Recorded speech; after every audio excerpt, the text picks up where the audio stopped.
What's up, y'all? Peter Griffin here. So now that the outrage for the whole first anniversary for Wuthering Waves has calmed down a little bit, I want to give my overall thoughts on it because I do think a lot of the outrage and discourse for it was just blown completely out of proportion. Now let's talk about the awards. Let's get that out of the way because the awards are not very good. I'm not going to sit here and deny that. Like, I do think the awards could have been a bit better. I would have been fine with at least 50 pulls and maybe a free, like, standard 5-star selected. I think that's how it should have been. And now, although Kuro Games did announce that more rewards are to come, I do feel like people completely overlooked that part of the live stream, which I will admit that message that they conveyed during the live stream where it said more awards are to come, they conveyed that message not in the best way. And there is still a lot of awards to come. Like, we still have a lot of the events in the anniversary to like get Astrolife from. So while we don't know how much we are going to get from the events and the overall content in the first anniversary, I still think we should wait to see until it is announced what we're going to get from the events. So while I can get behind about people complaining about what rewards were shown, I can get behind about not being happy with those rewards, but I still think people should wait and see what's going to be given during the events though in the first anniversary. But one thing I don't get the outrage for is the whole free Zhao Kona and free Zanny situation, and the free 5-star selector with Yinlin, Zhang Liao, and Jiyan with their weapons as well, which all came from a leak, by the way. And if you went into those live stream expecting either the free Zhao Kona or Zanny or the free limited 5-star selector,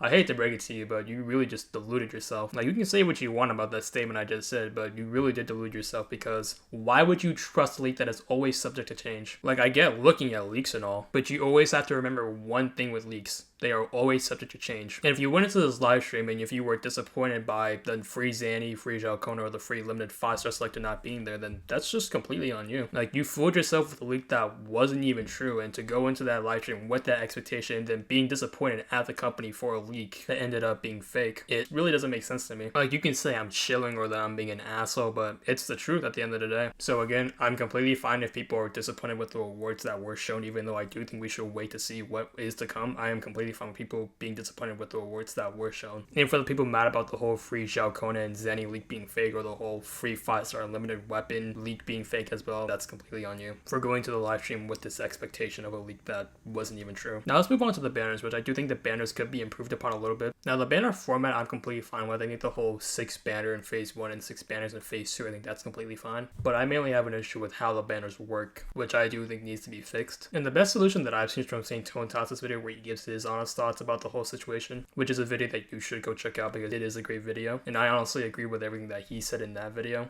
But the thing that I want to talk about from his video is what he said in the comment section of his video. And his solution was either A, make the anniversary banner 40 pity and fully guaranteed for the first 5-star unit pulled, or B, give a 50% discount and guarantee on the first 5-star on the anniversary banner. He then follows up by saying players would get their heavily discounted 5-star but still feel incentivized to spend to pull for Zanny, Zhao Kona, or a limited weapon for the unit that they just want to get on discount. A win for the players and also a win for Kuro. And this solution honestly just gives both the players and the company what they both want. And I think that this solution that St. Tone Toss did suggest is honestly the best solution that I have seen. And I do hope something similar to what he said does get implemented for the banners, so everyone could be happy about this, so I can see people just stop complaining about it because it is getting a little bit annoying. Now another thing I do want to talk about the banners is I've been seeing a whole lot of people say that it's predatory what they're doing with the whole banner format as well, which I can somewhat get behind, but I don't really agree with it. And the reason I don't really agree with this is because if you look at all these banners that they're showing, you're not really forced to pull all these characters. Like, a lot of these characters that are on banner, you're not really required to pull all of them because all the characters on this banner, they're pretty relative in strength. Like, the only character here that I would somewhat argue is a must pull is maybe Carlotta, and that's only because she's the best DPS in the game, but even then, you could still not have Carlotta and you'll still do fine in just about all the endgame content in this game. Like, there's really only one character in this game that's an actually must pull, and that's Chorekeeper, but that's really it. And I've been seeing a lot of people compare this to Honkai Star Rail's anniversary banners, which I don't really think is a fair comparison because those banners are a lot more predatory than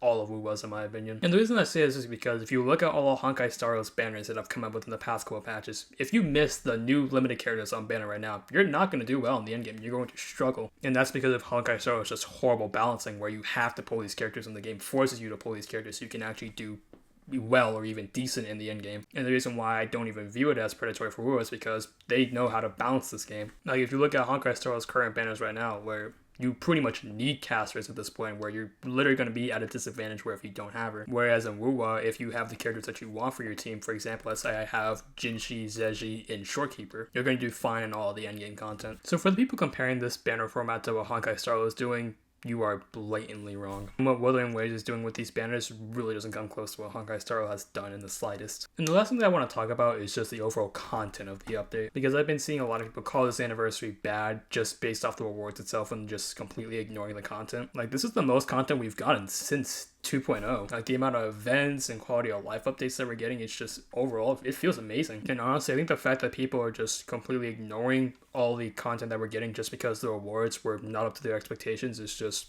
kind of sad to me. Like, are you really gonna let the rewards of an anniversary determine about how you feel about the overall update, just ignoring all the content, ignoring all the quality of life changes coming? You're just gonna ignore all of it just because you don't like the rewards? I find that to be very ignorant, in all honesty, because to me that just feels like you're not even playing for the game, you're just playing just to get characters and just to play for the rewards, not even enjoying the game. That's how I feel about that. So if you're going to ignore all the content that's coming and just solely focus on the rewards, are you really enjoying the game? Do you even just like playing it? I mean, it's still a video game at the end of the day. Like, you're meant to enjoy the game, not solely care about just the rewards. Like, you're meant to have a fun time playing this game, whether it be enjoying the content, doing the end game, or just doing the story. That's the whole point of the game. And again, if you're just gonna ignore everything that the game has to offer and only focus on the rewards, why play the game? Like, me personally, I still enjoy Wuthering Waves to this day. I honestly love this game. I would say that this is probably the best gacha game on the market outside of, like, maybe Dokkan. And why I like playing this game so much is because the game is overall fun. The combat's amazing, the content is fun, the events are also fun, the story is actually pretty interesting as well. And although while I do like the rewards as well, the rewards aren't the main thing that I focus on in this game. The main thing that I focus on in this game is that I just try to have fun with it, and I'm able to do that. Overall, if you're just gonna focus on the rewards for this game, you just need to ask yourself,